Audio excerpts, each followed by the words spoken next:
Assalamualaikum warahmatullahi wabarakatuh. Halo ibu semua, selamat datang di kanal YouTube Keluarga Antasari.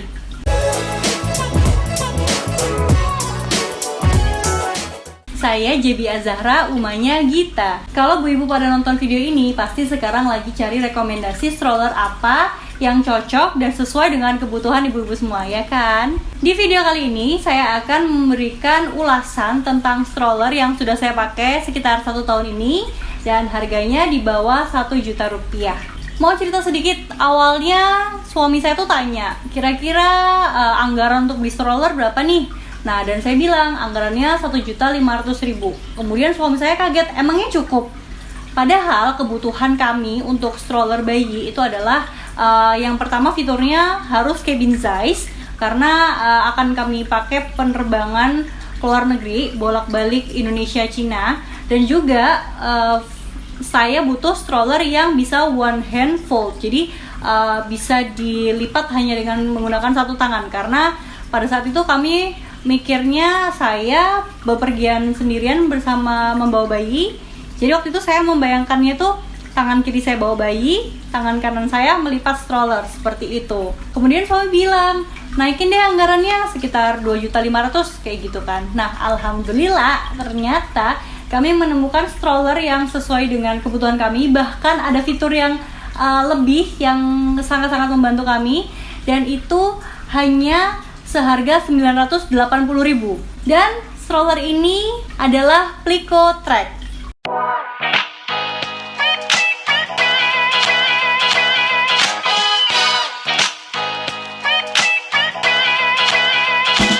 Awalnya saya nggak yakin nih sama merek Plico karena sebelum-sebelumnya saya ngelihat stroller Plico itu ukurannya lumayan besar, kemudian depannya itu ada seperti mainan-mainan, tempat makan. Saya nggak yakin Plico cocok gitu, meskipun dia punya varian atau produk baru yang Plico Track. Nah, kemudian karena kami tertarik dengan harganya di bawah 1 juta dan sangat-sangat di bawah anggaran yang saya buat, saya pun pergi ke salah satu toko perlengkapan bayi. Saya langsung mencoba sendiri stroller tersebut dan ternyata sesuai dengan kebutuhan kami. Akhirnya kami memilih Plico Track dengan warna biru denim. Sebelum lanjut ke reviewnya, sebenarnya saya udah pengen nge-review ini dari beberapa bulan yang lalu, dari awal-awal beli, tapi karena nggak sempat. Nah, sekarang nih setelah saya pulang dari Cina, karena saya mau nge-review tapi aduh kondisi stroller saya ini kotor luar biasa, malu kan kalau di syuting. Jadi akhirnya sebelum di review saya laundry dulu stroller saya di kiandra.baby rental and laundry. Nah, itu bu ibu semua bisa cari Instagramnya. Ini jujur kali pertama saya nge-laundry perlengkapan traveling bayi, yaitu stroller. Dan Kiandra Baby Rental and Laundry ini nggak cuma nge-laundryin aja sih, mereka juga ngerentalin stroller, kemudian permainan-permainan anak, macam-macam deh pokoknya. Alhamdulillah karena saya ini juga capek pulang dari penerbangan jarak jauh. Nah, Kiandra ini bisa ngejemput stroller saya, kemudian dicuci sekitar prosesnya tuh 3-4 hari, kemudian ketika sudah selesai dikirim lagi ke alamat rumah saya. Jadi waduh, saya cuma tinggal nunggu aja nih di rumah, asik kan? Dan ternyata ada beberapa proses laundry yang saya kira nge-laundry stroller tuh ya udah cuman bersih-bersihin aja, ternyata enggak bu ibu. Jadi pada saat laundry stroller itu semua kain-kainnya dilepas dari rangka strollernya, kemudian dicuci dengan sabun cuci bayi yang mengandung desinfektan. Terus kemudian ada body polishing. Ketika ada noda-noda yang berat akan dibersihkan secara detail. Kemudian ada vacuuming. Terus kemudian rodanya juga di tune up dan polishing. Nah, ini saya yang ternyata roda juga perlu di tune up gitu ya, meskipun rodanya stroller. Terus juga ketika sudah selesai mereka nge-packing lagi stroller saya, dikasih ada spray antibakteria juga, dan dikasih juga silika gel sama fragrance biar lebih wangi dan harum. Nah, seperti ini nih kondisi stroller saya ketika sudah selesai di laundry.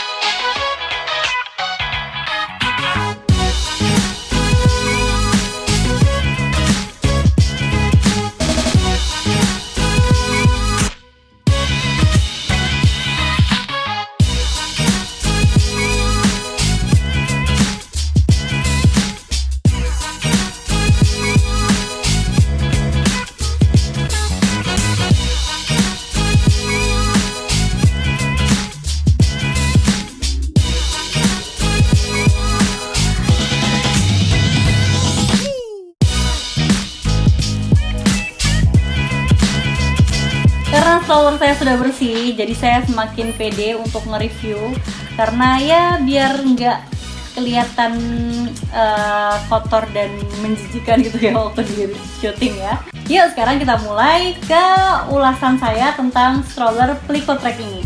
Dengan harga yang kurang lebih saya ingat 980.000, itu saya sudah mendapatkan fitur yang paling penting buat saya adalah dia bisa one hand fold. Jadi cukup dengan satu tangan kanan saja kita bisa melipat dan juga membuka stroller.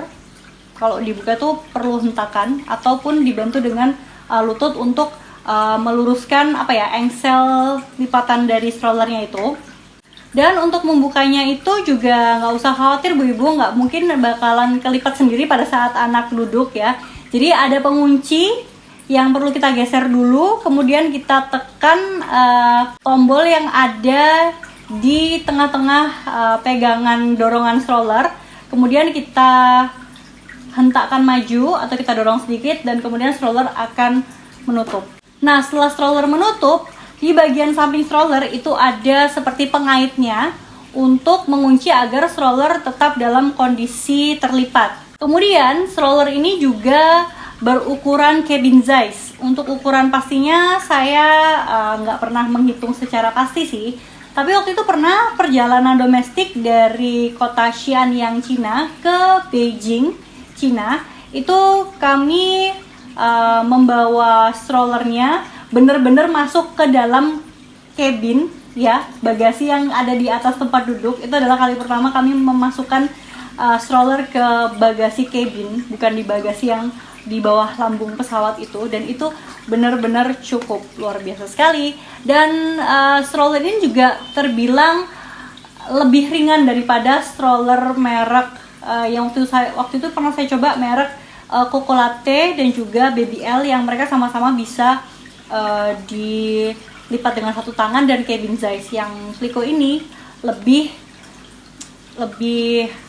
ringan gitu. Dan ada fitur tambahan yang di luar dugaan kami dipunyai sama Plico-Trek ini, yaitu adalah tuas untuk menarik strollernya ketika terlipat. Jadi ini seperti tuasnya koper. Jadi ini sangat memudahkan saya ketika saya bawa strollernya, itu tinggal saya geret saja seperti saya bawa koper. Kalau untuk stroller lain, mereka ada yang bisa dibawa pakai ransel, tapi kan sangat susah ya kalau misalnya kita harus masukkan dulu ke dalam tas. Kemudian juga ada beberapa stroller yang bisa dilipat, tapi pembawanya harus disampirkan atau dicangklong di pundak, dan itu pasti akan sangat berat gitu kan, ataupun ditarik juga tidak nyaman jika pakai tali. Jadi di Plico-Trek ini saya juga mendapatkan satu fitur yang luar biasa membantu saya, karena saya traveling sendirian, bawa bayi pulang pergi Indonesia ke Cina. Dari tuas yang seperti koper itu tadi, jadi saya bisa bawa ransel, menggendong bayi sambil menarik seperti itu. Mantap. Nah, kemudian untuk di Plico-Trek ini, tempat duduknya, sandarannya itu bisa diubah mulai dari posisi tiduran sampai posisi yang agak sedikit tegak. Tapi ini tidak tegak yang seperti kursi ya, ini agak sedikit miring gitulah, agak sedikit miring. Saya nggak tahu berapa derajatnya, tapi lumayan membantu juga. Kalau misalnya baby yang newborn atau masih beberapa bulan kan masih bisa ditidurkan. Tapi kalau misalnya untuk anak saya yang sekarang usianya hampir 1 tahun, mulai dari usia dia 9 bulan sepertinya, itu udah sering banget dipolkan untuk tidur gitu. Untuk menaik turunkan sandarannya itu ada seperti penjepit di bagian bawah, kemudian ketika kita pencet penjepit tersebut, kita tarik talinya. Nah, itu untuk membuat sandarannya berdiri gitu. Kemudian kalau misalnya kita mau menidurkan lagi, tinggal kita rilis aja, kita kembalikan, kita pencet lagi dan kita tidurkan sandarannya. Kemudian untuk sabuk pengamannya, ini sudah menggunakan sabuk pengaman, saya lupa istilahnya apa, tapi intinya tuh dari 5 arah. Ada tali dari 2 pundak anak, kemudian dari sisi kanan kiri, samping perut mereka kurang lebih, tingginya dan kemudian yang ada di antara kedua kaki. Jadi dari arah 1, 2, 3, 4, 5 itu bisa di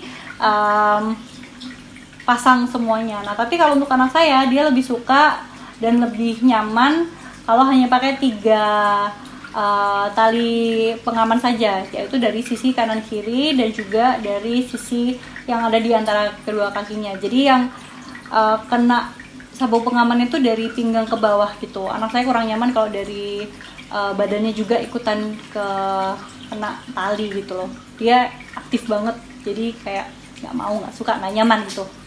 Nah, kemudian di bagian depannya itu juga ada pegangan untuk anak yang bisa dilepas pasang. Ketika anak saya masih bayi sekitar di bawah usia 5 bulan, itu saya lepas pegangan pengamannya karena dia kan masih tiduran ya, belum seberapa duduk. Jadi biar saya nyaman aja menidurkan kemudian mengangkat kembali, jadi saya lepas pegangannya. Dan ketika anak saya sudah mulai dewasa, sudah mulai duduk, sudah mulai suka ngelihat ke arah mana-mana, saya pasang lagi biar dia bisa bersandar lah di pegangan itu dan biar bisa pegangan juga. Terus kemudian untuk penutup atap di strollernya itu bisa ditutup hampir menyentuh ke pegangan strollernya, dan ada juga bagian untuk mengintipnya. Jadi kita buka resletingnya di bagian dekat pegangan stroller itu ada jaring-jaring berwarna hitam. Jadi kalau kita lagi ngedorong stroller ini bisa ngelihat. Jadi nggak ketutupan anaknya tuh lagi ngapain ya. Jadi kita bisa lihat, mengintip dari kain jala-jala hitam itu. Nah, tapi mungkin buat bu-ibu yang suka mendorong strollernya menghadap ke bayi, sayangnya stroller ini nggak bisa untuk menghadap ke arah bayi. Jadi hanya satu arah saja, menghadap ke depan, dan bayinya juga menghadap ke depan, nggak bisa menghadap ke kita. Sebenarnya kalau menurut saya pribadi ya, lagi gemes-gemesnya pengen dorong stroller hadap ke anak bayi itu mungkin sekitar usia 1 sampai 2 atau 3 bulan lah. Nah, kemudian ketika anak sudah dewasa, sudah mulai bisa duduk, itu menurut saya kurang anak juga lebih nyaman lihat hadap ke depan gitu loh, hadap ke arah kita berjalan ke depan gitu loh, karena anak sudah bisa melihat, anak sudah mulai bosan. Jadi kalau misalnya lihat kanan kiri itu kan pasti lebih senang ya, terhibur. Apalagi kalau kita jalan-jalan, anak-anak juga pasti bisa melihat ke banyak arah di depannya. Nah, di bagian belakang penutup strollernya itu ada satu saku yang biasanya saya masukkan kresek ataupun cemilan anak-anak ketika saya mendorong sambil ngasih dia cemilan ataupun barang-barang lain yang mau ditaruh. Dan itu lumayan besar juga sih. Botol air minum pun bisa saya masukkan situ kalau misalnya sewaktu-waktu saya perlu ambil gitu. Nah, di dekat saku kantong yang ada di belakang penutup strollernya itu ada pengunci. Jadi pengunci itu fungsinya biar ketika kita melipat stroller itu semakin ringkas, semakin padat, karena bagian sisi sandaran yang untuk ditidurkan itu bisa ikutan kita lipat seperti itu. Kemudian kita beralih ke bagian bawah. Ada keranjang yang menurut aku ini tuh sangat-sangat cukup besar, dan ini bisa menampung barang-barang yang lumayan banyak dan berat. Dimasukkan untuk menyimpan diaper bag bayi bisa. Saya masukin sepatu saya lagi, ditambah masukin jaket lagi atau gendongan bayi itu bisa. Dan barang-barang yang berat pun seperti misalnya sayur-sayuran, kalau beli sayur kan pasti lumayan berat ya. Bawa beras pun juga pernah loh Bu Ibu, beras 5 kg dibawa situ karena biar meringankan kami aja waktu jalan-jalan itu, nggak dibawa, langsung dibawa di bawah keranjang itu cukup, dan alhamdulillah itu kuat banget. Kemudian untuk roda, sebenarnya dulu saya pengen stroller yang ada one pedal brake-nya gitu, jadi kita cuman injek satu tuas, roda kanan kiri yang di bagian belakang itu sudah bisa terkunci. Tapi menurut saya nggak ada itu pun juga nggak masalah gitu loh, karena untuk mengunci roda belakang satu persatu itu juga tidak membutuhkan waktu yang sangat lama. Jadi meskipun tidak ada one brake pedal untuk ngerem, itu satu-satu juga masih nggak apa sih buat saya. Dan untuk roda bagian depan itu juga ada penguncinya, tapi itu bukan rem, itu hanya mengunci agar roda itu tidak berputar ke kanan dan ke kiri, tapi hanya berjalan ke depan saja. Jadi semisal Bu Ibu perlu hanya untuk mendorong ke depan, itu bisa dikunci. Dan fitur itu baru saya tahu dan baru saya coba ketika setelah di laundry. Loh, ini ternyata ada tuasnya ya, dan akhirnya saya coba, ternyata ketika selesai di laundry tuasnya itu dikunci. Jadi ketika di wrap, ketika dibungkus dan diserahkan kembali ke saya, itu rodanya tidak berbelok-belok seperti itu. Stroller Clico-Track ini menurut saya sangat-sangat kuat, apalagi rodanya, dan juga bodinya juga sih kuat. Karena selama perjalanan saya tuh sering banget ada di medan yang jalanannya tuh nggak selamanya lurus, ada yang beronjalan, bebatuan. Pada saat saya jalan-jalan ke taman itu aman. Kemudian karena di Cina ini kadang kami itu naik subway bawah tanah ataupun mau nyebrang, itu nggak ada jembatan penyeberangan yang di atas ya, tapi terowongan penyeberangan. Itu biasanya juga kalau misalnya kami keburu-buru dan kami nggak kuat ngangkat atau gimana, itu biasanya roda stroller kami biarin aja tuh turun tangga kayak gitu. Dan itu alhamdulillah sampai sekarang rodanya itu masih kuat, luar biasa. Nah Bu Ibu, sekian dulu ulasan saya tentang Clico-Track yang sudah saya pakai hampir sekitar 1 tahunan ini. Gimana nih kira-kira, apakah stroller ini memenuhi kebutuhan Bu Ibu semuanya? Kalau Bu Ibu sudah ada yang pakai produk ini juga ataupun pakai produk stroller lain, boleh banget tulis di kolom komentar biar saya dan juga penonton lainnya bisa membaca dan kita saling berbagi informasi. Terima kasih semua yang sudah nonton. Jangan lupa mengikuti kanal YouTube Keluarga Antasari dan klik tombol lonceng biar nggak ketinggalan video lain yang mau kami unggah. Saya JB Azahra. Wassalamualaikum warahmatullahi wabarakatuh. Semoga videonya bermanfaat ya.